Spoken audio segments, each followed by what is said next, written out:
What's up, guys? Welcome back to Become Calisthenics. Today I'm going to be showing you the part 2 of how to front lever. So this is the part 2 of the front lever from the first video. If you haven't seen the first video, it will be in the description. That one was about how to get into the forms and the tuck, especially with the core, the back strength, the scapula, all that. So this part is gonna focus on the after the tuck. So like the advanced tuck, half leg, one-legged, straddle and pull. So if you're ready to enjoy this video, please leave a like and subscribe. Now let's get into it. So after the tuck front lever, you want to move on to half leg front levers. So basically, what you want to do is start in a tuck and extend one leg, but go halfway into it. This is an easier version of than the one-legged, but a harder version than the tuck front lever. So the next progression is going to be the one-legged front lever.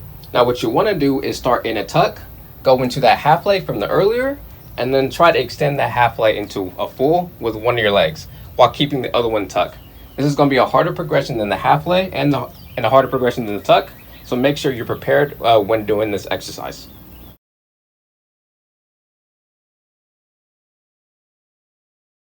So after the one-legged, you can move on to two different progressions after that, either the half leg or the straddle. Now they're both the same difficulty, but different movements. With the half leg, you're basically extending both legs out, but you're only extending them halfway. So this is basically kind of like the pull, but you're not extending them all the way. But it also challenges your core as well, and your scapular strength and your straight arm strength. So it's basically a harder progression of the one leg of the tuck. So choose either this one, or you can choose the straddle. So if you have stronger hip flexors, you can use the straddle.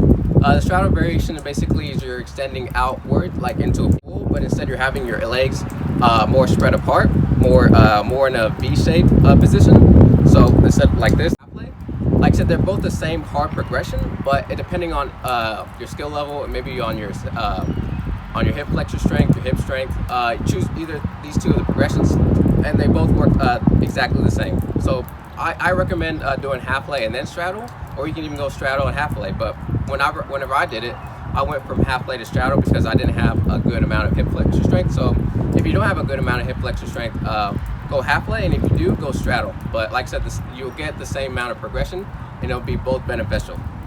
So some other ways for you to progress into your front lever training is to do other things such as bands and negatives. So bands is a great way for you to strengthen any of the weaknesses that you may have pertaining to that skill. So like, let's say if you have a bad hip flexor strength, you can use a band and wrap it around you on the bar, and basically it will help you progress faster and help you with the weaknesses that you may not have. And then with each time, you can take a different band, use that different band, progress faster, progress stronger, until you can do the move without the band.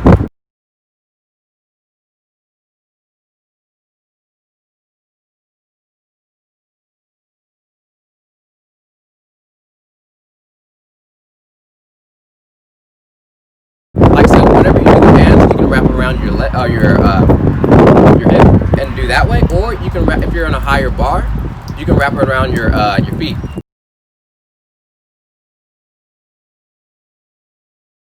The other great move is to do negatives. Now negatives are basically the negative eccentrics of the positives. So like, instead of if you're doing a full front lever and you're raising up, or if you're extending out, you can do the negative version. So you extend out all the way up and then come down as slowly as you can, while to make sure you engage the core, make sure you get the scapula, make sure you get the straight arm strength. This will help you progress faster, progress any of the weaknesses that you may have, and make sure it'll help you progress faster on your progressions of any of the moves you're trying to learn. So like I said, both of these tools, the bands and the negatives, are a great way for you to progress faster in your front lever training, or any training that you may have for any skill level. If you're doing back lever planche, any of the negatives and any of the bands that you have around can help you progress faster.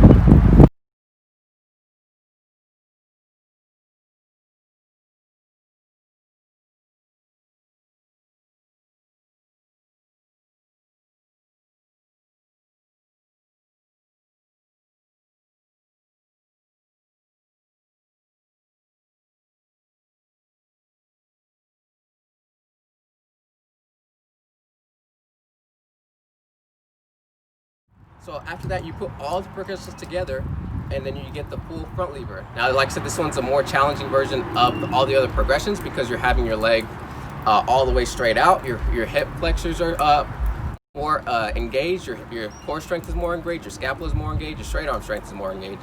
So make sure you're practicing all the other progressions before you attempt the pull. But whenever you get the pull, like I said, depending on your skill level, you can hold it from 3 to 10 seconds is a good range to hold. So that is the progression of how to do the front lever. Make sure you follow all these progressions depending on your skill level. Make sure you don't rush. Make sure you take your time with all these because you don't want to rush yourself and get injuries. So make sure you can hold them comfortably and with ease before you move on to the next progression. So if you enjoyed this video, please leave a like and subscribe for more content like these. Thank you.